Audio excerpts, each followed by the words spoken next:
Хадокен! Нет, не так. Хадокен! Да, наконец-то получилось!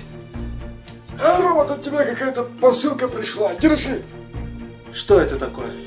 Ничего себе! Это же Bayonetta 2! Я ждал ее так долго! Наконец-то смогу поиграть! Круто!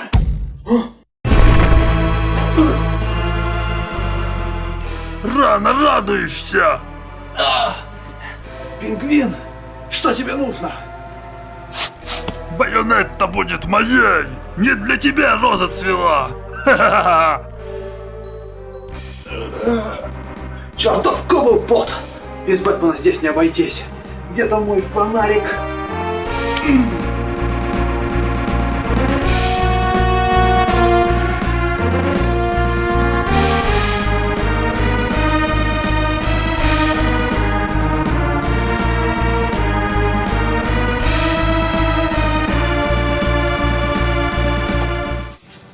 «Бэтмен возвращается» – фильм, который впервые познакомил меня с Темным рыцарем. Это было в 1993 году, и смотрел я его по одному из телеканалов.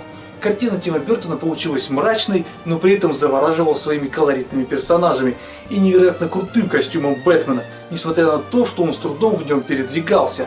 Образ пингвина и женщины-кошки запомнились мне надолго, а Майкл Китон стал для меня эталонным Брюсом Уэйном.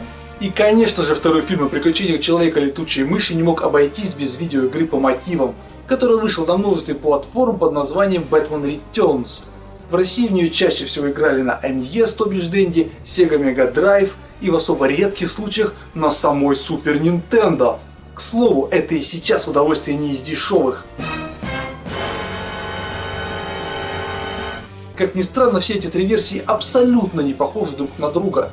В 90-е я играл в Batman Returns на Dendy. Это был очень качественный битэмап с элементами платформера. Я убил на него кучу времени, но, к сожалению, пройти до конца мне так и не удалось.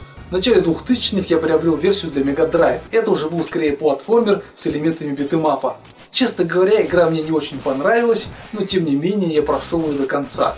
Что касается Batman Returns для Super Nintendo, то с этой игрой я познакомился совсем недавно. Как и версия для NES, она тоже является битэмапом, но совершенно другим. По мнению критиков, из всего семейства игр Batman Returns, именно версия для консоли Super Nintendo является самой лучшей.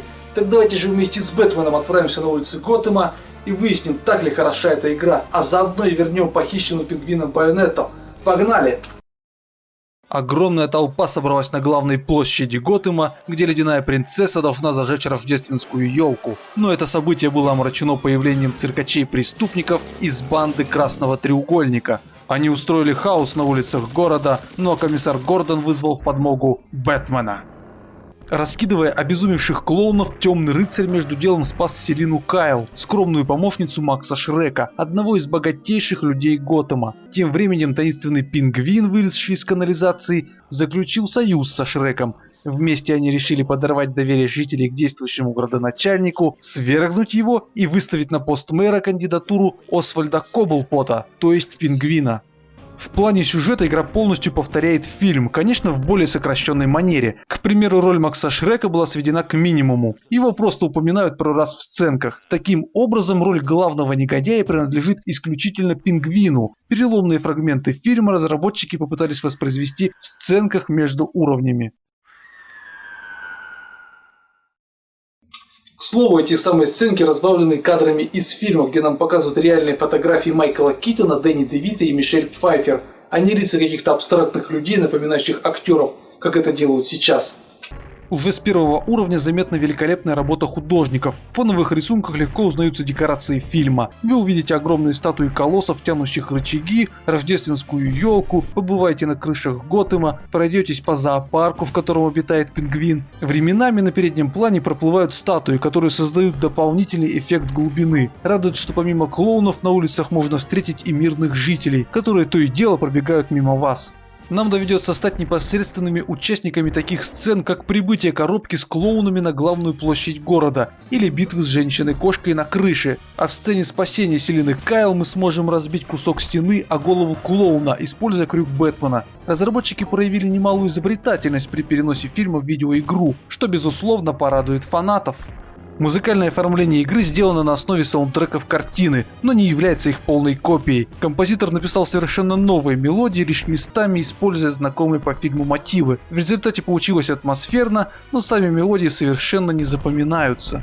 Другое дело звуковые эффекты. Вот здесь игра меня приятно удивила. Озвучка шлепков, ударов, взмахов, взрывов просто великолепна. Все звучит очень сочно и приятно. Здесь тоже радует внимание к деталям. Например, если бросить врага о деревянную лавку, то раздастся звук ломающегося дерева. Швырнуть в витрину, раздастся звук битого стекла. Размазать остальной столб, услышим глухой стук удара о сталь. Насыщенные звуковые эффекты делают драки на улицах Готэма в разы интересней. Иногда хочется ударить врага не ради оплеухи, а чтобы услышать звуковой эффект. Сейчас ты у меня получишь.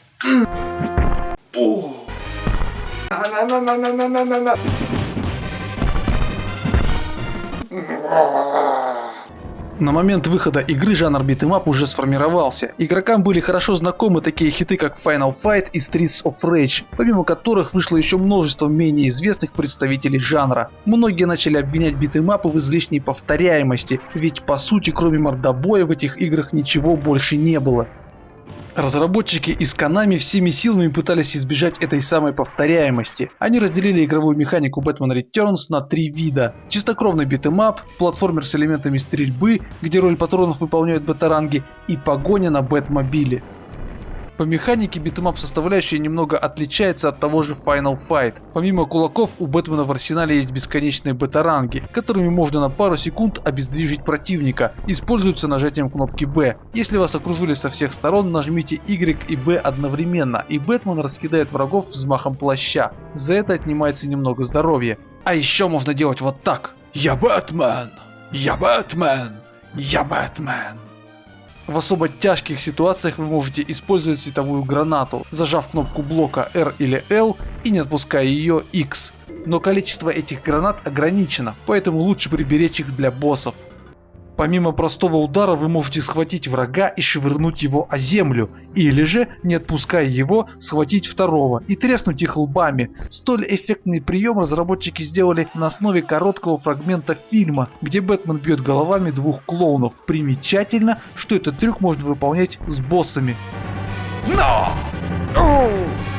В режиме платформера рукопашные приемы почти не используются, здесь все решает реакция. Вы должны как можно быстрее отстреливать врагов, появившихся на экране, и перепрыгивать ямы, используя крюк. Уровень с Бэтмобилем вообще самый легкий. Вы просто едете вперед, отстреливая байкеров с черепами вместо шлемов. Дорога ровная, враги тупые, что еще надо? Из 3 вариаций игрового процесса больше всего цепляет именно битэмап, а благодаря вставкам из платформера и Бэтмобиля драки на улицах не успевают надоесть, а после прохождения игры хочется еще раз вернуться в Готэм и начистить физиономии гадким клоунам. А теперь, думаю, пришло самое время для нашей постоянной рубрики «Нежданный секрет». Хриплый, тебе слово. Рома, а ты видел, какую крутую вывеску я забабахал, а? Вообще четко, молодец, Хриплый, мне нравится. То-то! Отстой какой-то вообще. Сегодня я не буду рассказывать о всех секретах Batman Returns, остановлюсь только на 2 самых главных. Так что, дружок, присаживайся поудобнее и слушай внимательно. Возвращение Бэтмена — игра довольно сложная, поэтому дополнительные жизни здесь придутся кстати. Чтобы можно было выставить в опциях 9 жизней, выделите пункт меню Rest и нажмите на втором контроллере вверх-вверх, вниз-вниз, влево-вправо, БА, и раздастся характерный звук. Но что если 9 жизней не хватит? Не отчаивайтесь, для подстраховки можно сделать 9 континуумов. Для этого также выделите пункт меню Rest и нажмите на втором контроллере вверх X, влево Y, вниз B, вправо A, вверх X. С таким багажом никакие клоуны Бэтмену не страшны. На этом все. И помните, игру можно пройти и без чит-кодов. Спасибо, Хриплый. Враги в игре — это циркачи из банды Красного Треугольника, поэтому среди них очень много интересных персонажей. Основной костяк — это клоуны-акробаты, с которыми довольно просто справиться. Обычные враги здесь вообще не очень сложные и зачастую давят Бэтмена не крутыми приемами, а скорее количеством. Но при определенной сноровке их можно легко раскидать. С первых секунд игры мы видим мотоциклистов со шлемами в виде черепов. Эти ребята трепали мне нервы в NGS и Mega Drive версиях, постоянно разъезжая из одного угла экрана в другой. Но здесь, в SNES версии, с ними справиться гораздо легче, хватает одного попадания бета-рангом. И за это можно поставить отдельный плюсик разработчикам.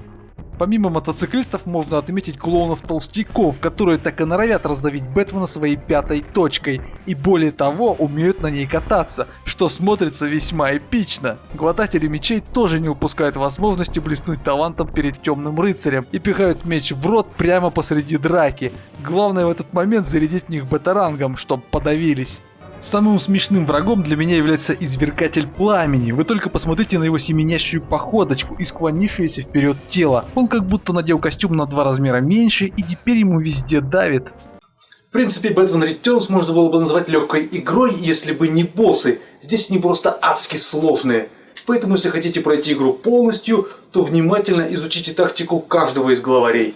Первый раз дойдя до женщины-кошки, я слил на ней порядка 10 жизней. У этой дамочки очень тяжелая рука, поэтому здесь все решает не грубая сила, а тактика. Тем более, что с кошкой придется сразиться 2 раза подряд, на крыше и в заброшенном здании. Обратите внимание, в фильме во время схватки кошка пронзила Бэтмена когтями, и он сбросил ее с крыши. В игре все гораздо интересней. Мы побеждаем кошку, она встает и сама спрыгивает с крыши. Ее можно понять, она раздавлена тем, что проиграла битву, и жизнь ее более не имеет смысла. Но после приземления в кучу наполнителя для кошачьего туалета, она понимает, что все-таки погорячилась. Вы заметили, я опять избил женщину. И на этот раз очень грубо. Похоже, это превращается в тенденцию. Хотя в первый раз это была не совсем женщина. После победы над Селиной Кайл нас ждет встреча с самим Освальдом Коблпотом. С ним за всю игру придется сразиться трижды. На крыше, спасая ледяную принцессу, в зоопарке, где пингвин разъезжает на своем уткомобиле, и последняя битва в арктическом мире. Пингвин очень любит читерить, постоянно закидывает бомбозонтиками, а также не гнушается стрелять очередями и даже кусает Бэтмена. Будьте с ним крайне осторожны.